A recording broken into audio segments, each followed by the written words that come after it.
What's up, guys? On today's podcast, I share what bedtime story and song I sing to my son every night, and we find out why Ricky is Ricky Pickles.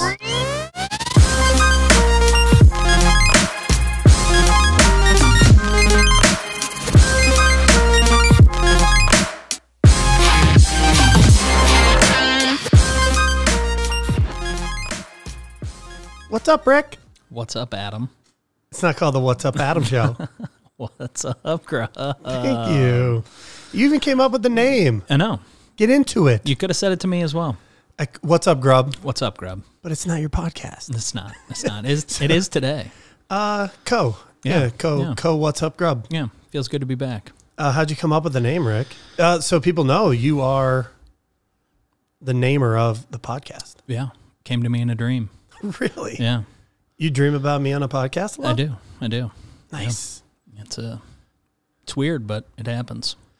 Very nice. So nobody knows this at home, but we are doing multi-camera, like pre-broadcast.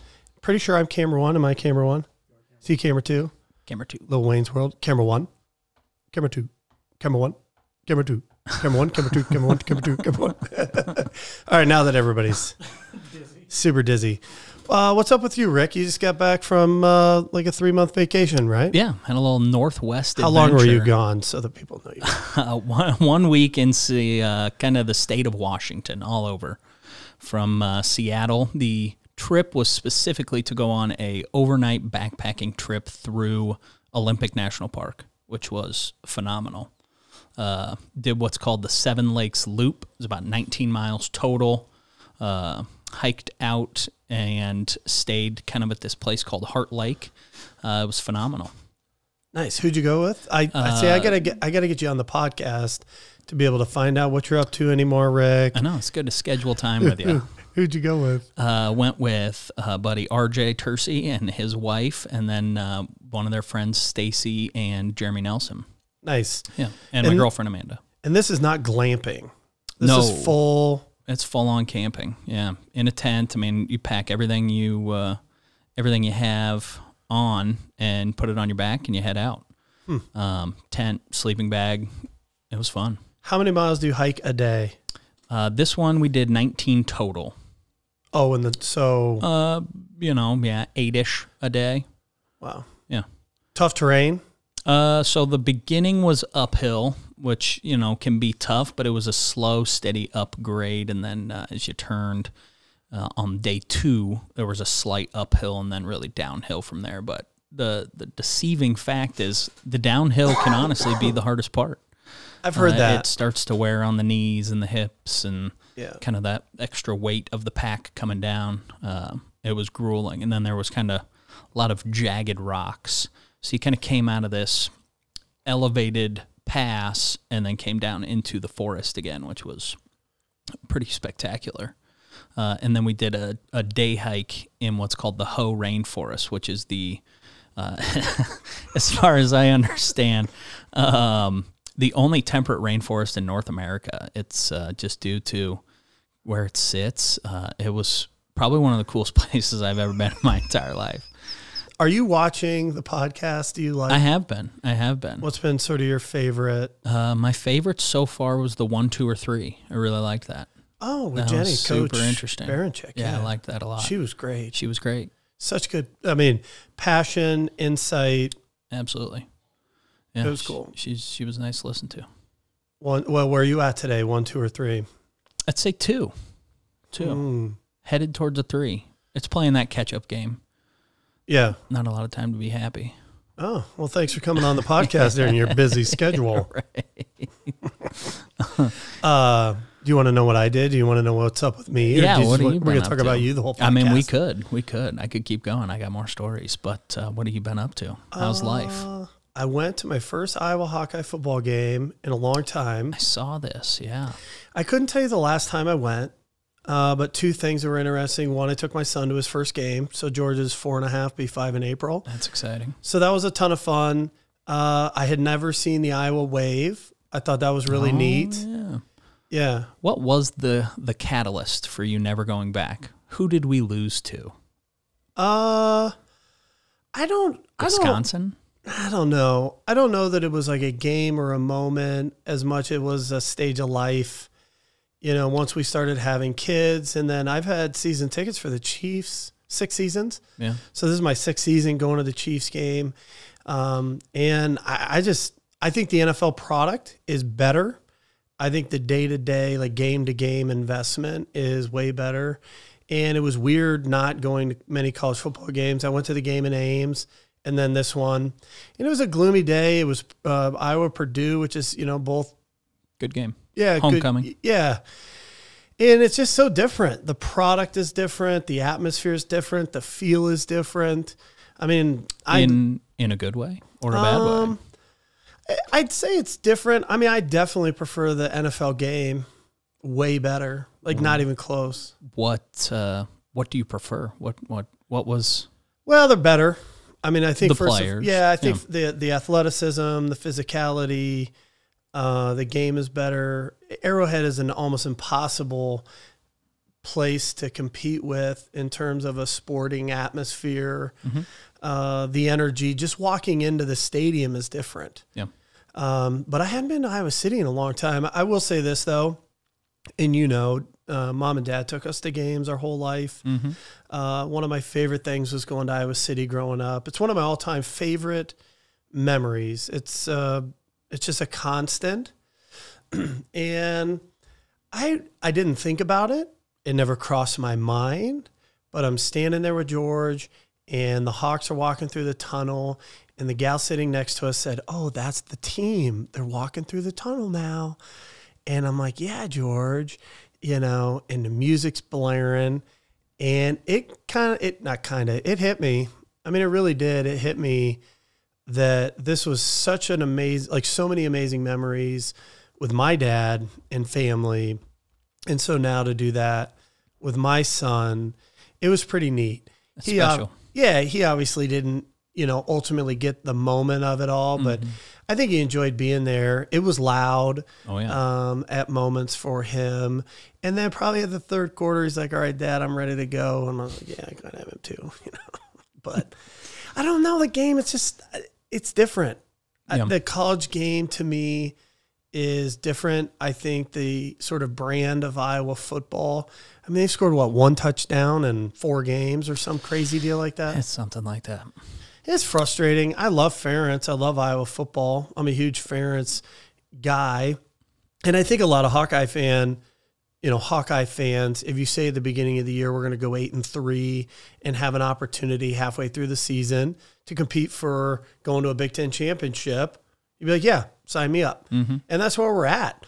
You had a chance to beat Michigan. You had a chance to beat Penn State. Wish we would have played better, no doubt. Mm-hmm. But we got to beat the teams we're supposed to beat, which we did in Purdue. And we're going to have a shot at Wisconsin and Minnesota at home. Yeah. Right? Shocker. Minnesota, undefeated. They haven't played anybody. Yeah. They haven't played anybody. No. I would like to classify that Nebraska is under that nobody category. Well, and I mean which I'm totally okay with. I would completely agree with you. No, and they play Iowa and Wisconsin and maybe Penn State. So they got 4 games left and they got 3 big ones. Mm-hmm. So that's huge. That'll be a test. But I don't know. It was fun. The Iowa wave was really neat. It is a special moment. I teared up the first time. Did you? It was pretty powerful. I had sort of already used up my emotion on the kickoff. Yeah. I think I was one of the only people getting choked up to AC/DC. It is a very special moment, though. That's one I would echo. Going to games as a kid was always very special. Yeah. And I think doing that for the first time, that's a cool moment. You want to know another sort of funny, special moment for me that I haven't told many people, but it's kind of an inside scoop? Sure. So my bedtime routine, all right. With George. Okay. Yeah. With the girls, it's a little less formalized. Yeah.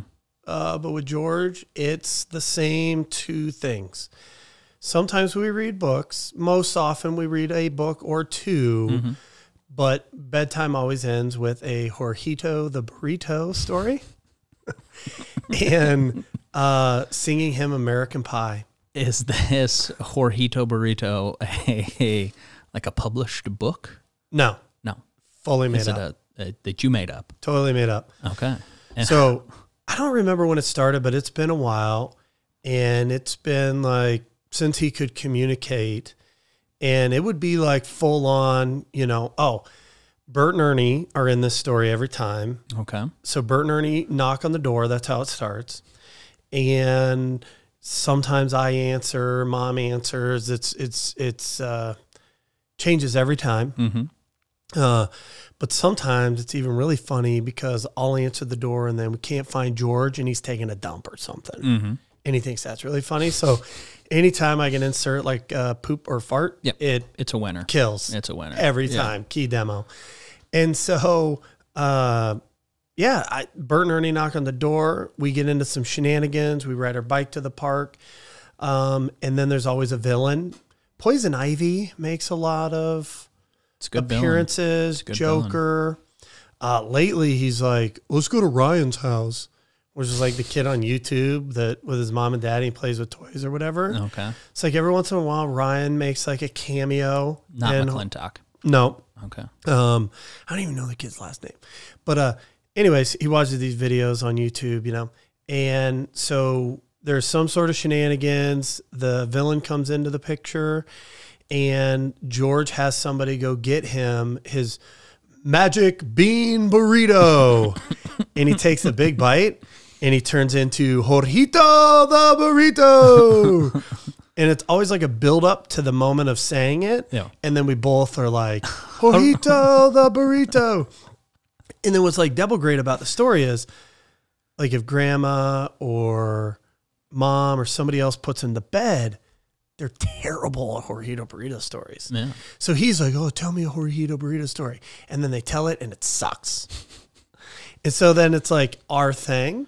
So I've like weeded out everybody else in terms of storytelling. You've won bedtime. Yeah. Well, storytelling. Mom's the hit. Like mom's the go-to. Yeah.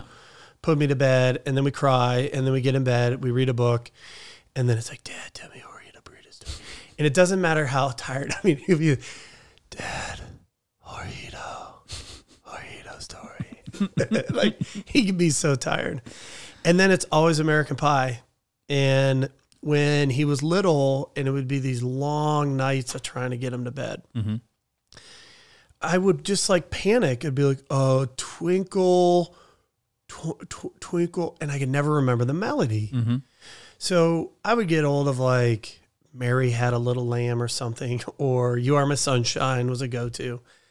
And I know the melody and I know the words mm-hmm. to American Pie.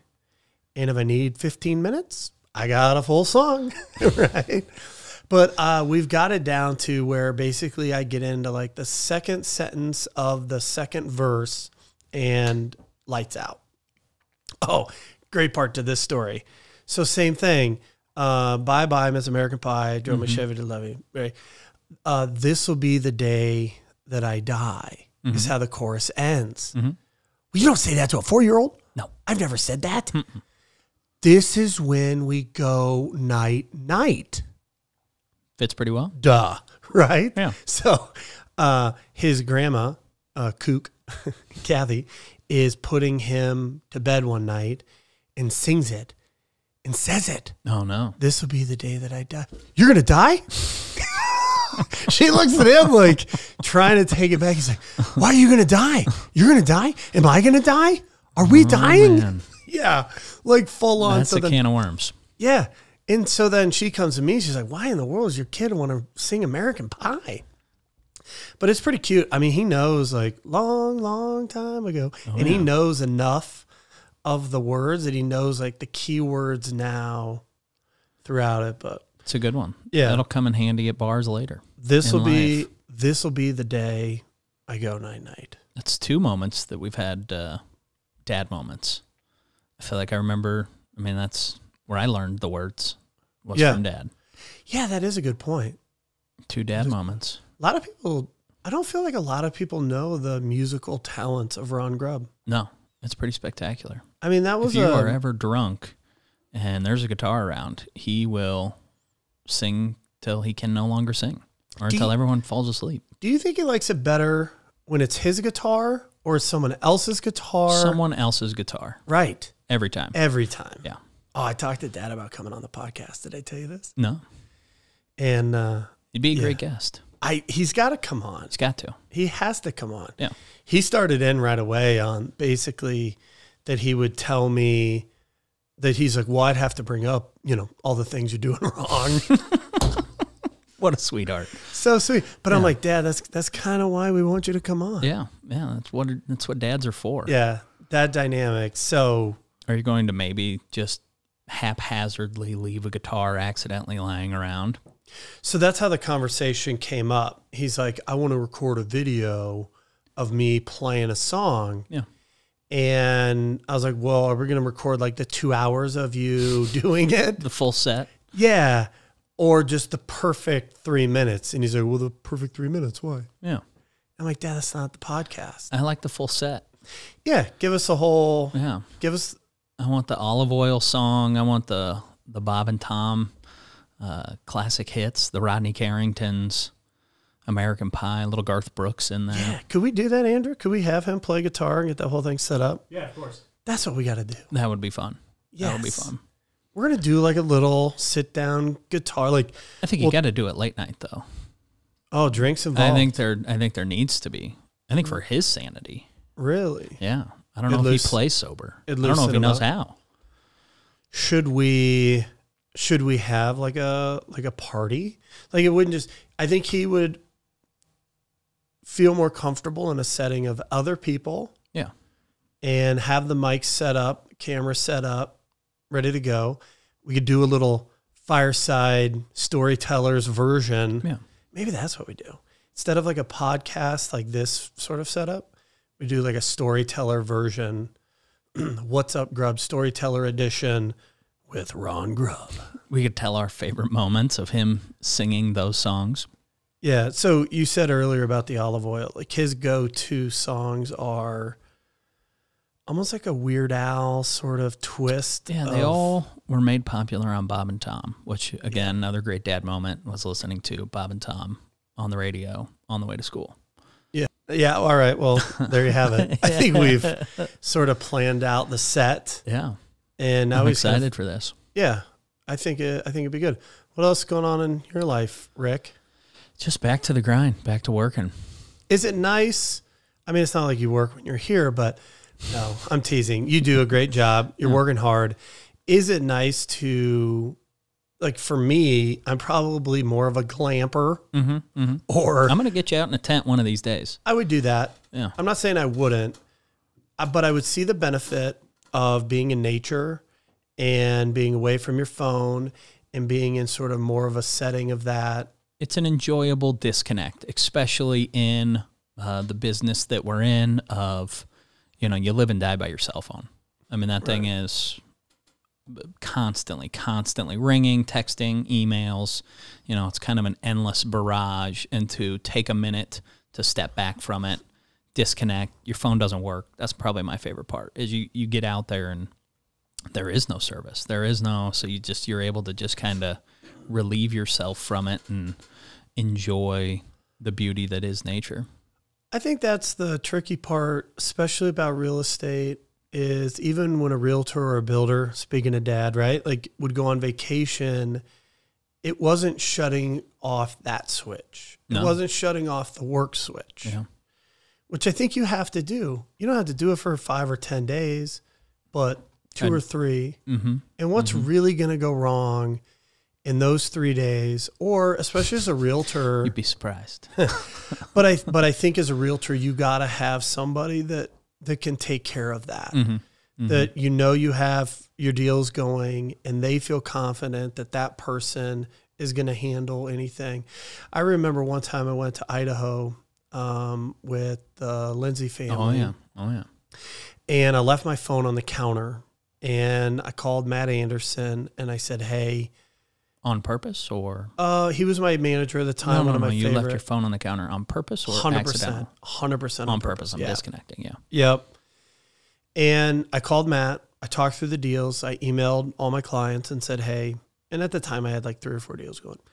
And it got super sideways. Like we got into a really difficult sort of multi-offer situation, and they had an offer in on one of our homes and so on. And it was great. He just said, hey, this is what went down. I got everything taken care of. Everybody's happy. And there was a sense of panic in the beginning, like, oh my God. But when I talked to the clients, they were like, no, it went great. He was awesome. Really appreciate it. You know, we understand you got to have some downtime to be able to do that. So yeah, it's definitely necessary to just disconnect every now and again. Yeah, I think it's good. Yeah. All right. So in conclusion, we got to have Ron Grubb on the What's Up Grubb. Have to. I mean, he is the patriarch of What's Up Grubb. Right. Without him, there'd be nothing. We gotta have him on. Anybody else you want to see? Are you liking the topics? I mean, we're talking about leadership. I like that people were talking about vulnerability. Sort of a theme that has been interesting is everybody sort of had a transformative moment or period in their leadership journey. What else? I mean, topics. What do you want to hear? What do you want to see? I kind of like everything that I've heard so far. I think just to continue down that path, I think it's all interesting. You know, everyone has a different perspective on how they got to where they are and that path they took to get there. That I think just hearing other stories is always beneficial. You take so much away. What about your buddies? I mean, let's get RJ out here. He would be extremely wonderful to hear from. Just so knowledgeable on just the breweries and beers and family business, navigating those paths. Vasquez for sure. Family business. Yeah. I would say, funny guy, real funny guy. Got lots of jokes. He'll come in here and just play nothing but the hits with the one-liners. Yeah. Yeah. All right. Yeah, he'd be hilarious. That'd be a good one. All right. Well, thanks for fitting us into your very tight schedule. Anytime. Good to be back. Coming on the What's Up Grubb, my What's Up Grubb host today. I appreciate it. You've grown so much since last time. Thank you, Ricky. You look great. Ricky Pickles. Ricky Pickles. On the What's Up Grubb podcast. My kids call him Ricky Pickles. Nobody knows why. Nobody knows. Got to be somewhere on the internet. We have a Ricky Pickles. They have a Stuffy Pickles, and maybe they associated it. Yeah. It's my favorite nickname I've ever had. It's a good one. Most names I've had aren't too endearing. It's pointless. Yeah. It has no backstory. No. Other than two 2-year-olds cheering Ricky Pickles. I like it. All right. Well, this podcast is brought to you by the Home Team Real Estate and their realtor, Ricky Pickles. Instead of Rick the Realtor, you could be Ricky Pickles. Ricky Pickles. If you want to have the kids on, we could do that. I've thought about that, but no, not yet. A lot to wrangle. I got funny content and video with them. Yeah. But their podcast voices have just not come in yet. No. It'll come. It'll come. Well, with that, Ricky Pickles, if you're still listening, Mom, sorry about the Ho Woods joke. That was in bad taste. But I highly recommend the Ho Rainforest. Ho Rainforest. Ho Rainforest. Incredible, incredible place. Highly recommend it. If you get a chance, you got to go. Love it. All right. Thanks Rick. Having me. See ya. Hey, everybody. Really appreciate you tuning into the What's Up Grubb podcast. There's a lot of other ways to be able to follow us. You can check us out anywhere an audio podcast is found. Follow us on Facebook, Instagram, LinkedIn, and be sure to subscribe on YouTube to be able to get weekly updates every time we post a video. Thanks so much.